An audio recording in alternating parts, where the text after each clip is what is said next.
Well, it was truly horrifying, not just for this community here, from which the victims come, but across the world. This is now a world story. It's on television in Abu Dhabi and in Lebanon. It's a world, global story now. That's how horrifying it was.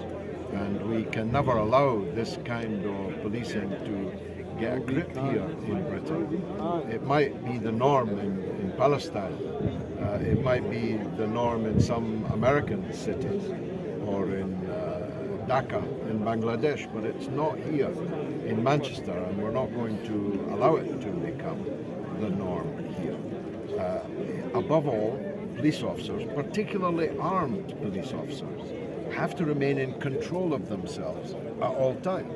And what we saw in the final parts of the video clearly was at least one officer out of control. And a police officer with a weapon cannot be allowed to be out of control. So truly horrifying, serious injury. I'm now going with Barrister Akhmed Yaqoob to see the family, to hear firsthand from them. And here I'd like to make a point that last time I was here at this mosque was for the funeral of one of the family members who was a police officer. In fact, I've now spoken to 2 other police officers in the family, and I understand there may be as many as 6, 5 still living, serving Manchester police officers in that family. If that kind of family can end up on the ground with size 10 police boots, pounding their heads and stamping their faces, it doesn't get much more serious than that. Well, we got to the independent inquiry, and now we must let it take its course. But the police originally resisted an independent inquiry. In fact, the police shifted their position 3 times under pressure from the community and those like me that stand with them. And under that pressure, they've moved to the right position, and we must now allow them to get on with the right position, which is an independent inquiry into all the facts. We want justice, that's all. We believe in justice, no matter who it's for, no matter who it's against. The incident that happened, everybody is well aware of it. I'll give you a little update as to how far we've got with our investigation. Today was our second meeting with the IOPC, which is unheard of in such a short amount of time, so they're moving very swiftly. We hope to have a meeting with the Metro Mayor soon, and the Beirun has been in touch as well.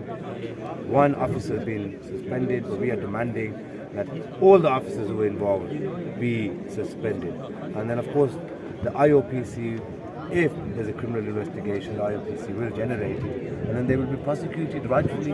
If the CPS fail to prosecute, then we've got other avenues that we can go down, such as private prosecution. So there are options available for us. So the community need to realize that the IOPC are now doing their work. It's very hard to even get them to do their work, so they're starting now. So don't let anything else be a distraction. You need to remain calm. Yes, it will take time. Patience is the key. There is light at the end of the tunnel. We will see light very soon. And people talk about context. Of course, context is important. But I return to the first point that I made. You don't really need context to establish whether a police officer, an armed police officer, was out of control. That much we can see with our own eyes. So there may be other offences that were committed that will become clearer. I'm not in a position to comment on those, but I am in a position and have millions, literally millions of people have watched and read my comments on this. Some 5 million, in fact. And I stand by what I said, that the police officer delivering those potentially fatal kicks to a prone man should have been prosecuted, arrested immediately. That's not going to happen now. So we must let the IOPC run its course. And if they recommend criminal prosecution, then so be it. But we are here for justice.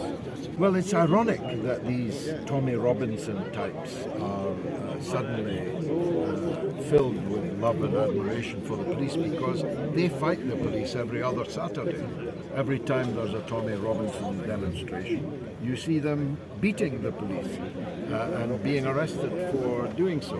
These people are trying to exploit racial hatred, and that's beneath contempt. Between Catherine Bay today, who is the director for the Northwest IOPC, and she's assured us that she's given this the highest priority she can.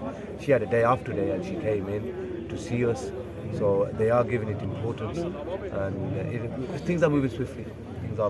I don't think any words will describe how a mother is feeling after seeing her son almost being killed by a police officer who happened to be the colleague of her other son, and the witness to that was her 6-year-old grandson, who is the son of the saving police officer. So right now the family are in complete shock.